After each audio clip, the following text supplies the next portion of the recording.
என்னை தேடும் இறைவனே, உம்மை நாடி வருகிறேன்.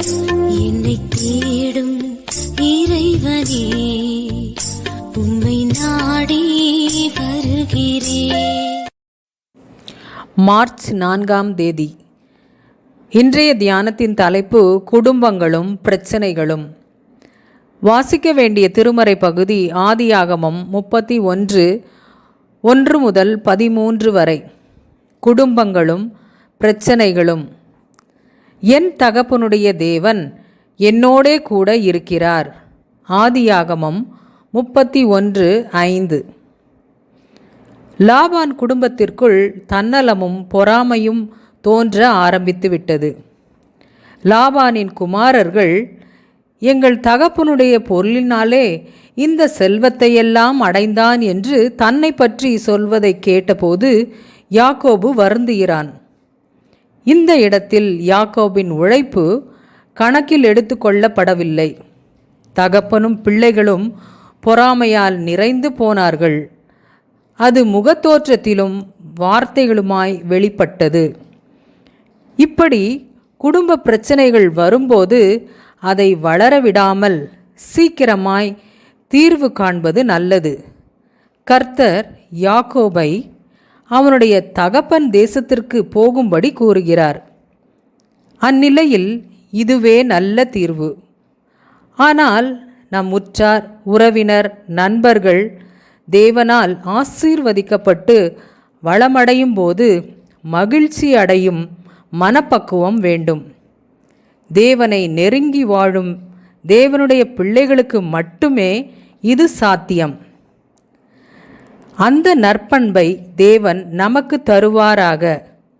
அடுத்து யாக்கோபு தன் மனைவியரை அழைத்து நடந்ததையெல்லாம் விவரமாகச் சொல்லி தேவன் தனக்கு சொன்னதையும் கூறுகிறான். நல்ல குடும்பங்களில் நடக்க வேண்டிய காரியம் இது. யாக்கோபு இப்போது தன் வாழ்வாதாரத்தை, வாழ்விடத்தை மாற்ற முனைகிறான். தேவன் தனக்கு வெளிப்படுத்தியதன்படி வாழ்க்கையை மாற்றி அமைக்க விழைகிறான்.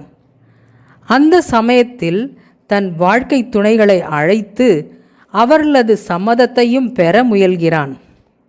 நம் குடும்பங்களிலும் கணவர்கள் பெரும் முடிவெடுக்கும்போது சர்ச்சைக்கு இடமின்றி மனதில் உள்ளதை மனைவியரிடம் பகிர்ந்து இருவருமாய் ஒருமித்த கருத்துடன் தீர்மானிப்பது நல்லது, சிறந்தது.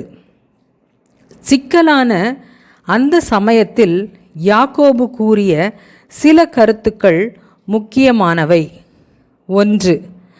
என்னால் இயன்ற மட்டும் நான் உங்கள் தகப்பனுக்கு ஊழியம் செய்தேன். எந்த ஒரு காரியத்தையும் இயன்ற மட்டும் செம்மையாய், உண்மையாய் செய்வது அவசியம். 2. உங்கள் தகப்பனோ என்னை வஞ்சித்து என் சம்பளத்தை 10 முறை மாற்றினான். பணமாக சம்பளம் வாங்கும் நமக்கு சம்பளத்தை உயர்த்த மட்டுமே முடியும். ஆனால் யாக்கோபு லாபான் ஒப்பந்தத்தின்படி ஆடுகளின் நிறம், தோற்றம் கொண்டு சம்பளம் நிர்ணயிக்கப்பட்டது. ஆனால் லாபானோ எந்த மாதிரியான ஆடுகள் அதிகமாய் பலுகி பெருகுகிறதோ அதை தான் எடுத்துக்கொள்ளும்படி அந்த ஒப்பந்தத்தை 10 முறை மாற்றுகிறான். அவன் தன்னலவாதி. 3. தேவன் என்னோடே இருக்கிறார். என்னை என் பிதாக்களுடைய தேசத்திற்கு திரும்பி போகச் சொல்கிறார். தேவ கட்டளை வலியது, உயர்ந்தது. குடும்ப பற்றுள்ளவன் பிரச்சனைகள் வரும்போது இறை பற்றுடன் சிந்திக்கவும் செயல்படவும் வேண்டும். குடும்ப பற்றுள்ளவன் பிரச்சனைகள் வரும்போது இறை பற்றுடன் சிந்திக்கவும் செயல்படவும் வேண்டும். ஜெபம்.